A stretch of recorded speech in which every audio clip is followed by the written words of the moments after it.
ठीक है बेटा, कौन रहते थे? किसान अपने काफी सामान बेचने शहर जाता था, गधे पर रखकर अपना सामान बेचने जाता था। उस टाइम तो बेटा गाड़ी वगैरह नहीं होती थी, इसलिए हम जानवरों का यूज करते थे। ठीक है बेटा, वह गधे पर सामान रखकर बेचने जाता था। तो वह ना नून रखकर, नमक पता है आपको, नमक रखकर उस पर बेचने जाता था। एक दिन गधे का पैर फिसल गया और वह नदी में गिर गया। किसमें गिर गया? नदी में। हाँ, जब वह उठा खड़ा हुआ नदी से, तो उसको लगा उसका नमक तो पानी में घुल गया और उसका भार हल्का हो गया। ठीक है बेटा, तो वह खड़ा हुआ, जब उसे लगा भी बहुत हल्का हल्का है, तो वह चल पड़ा।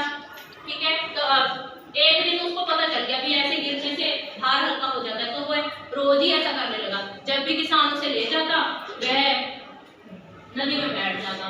ठीक है, आपको इतनी कहानी समझ आई? चलो मैं तो कुछ पूछती हूँ। किसान क्या रखकर ले जाता था गधे पर? हाँ, गधा पानी में क्यों बैठ जाता था? कम क्यों हो जाता था? नमक घुल जाता था। चलो आगे स्टार्ट करते हैं। फिर जब उसे रोज की रोज नमक घुलने लगा, तो उसके काफी नुकसान होने लगा। ठीक है, तो किसान ने सोचा ऐसे तो मेरा बहुत नुकसान हो जाएगा, तो मैं क्या करूं?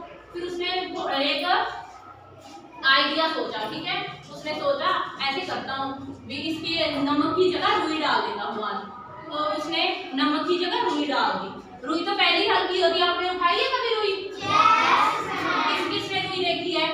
कितनी अच्छी होती है, सॉफ्ट सॉफ्ट और हल्की होती है। तो उस दिन भी गधे को लालच आ गया कि आज भी और पहले हल्का भार था और भार हल्का कर लेता हूँ।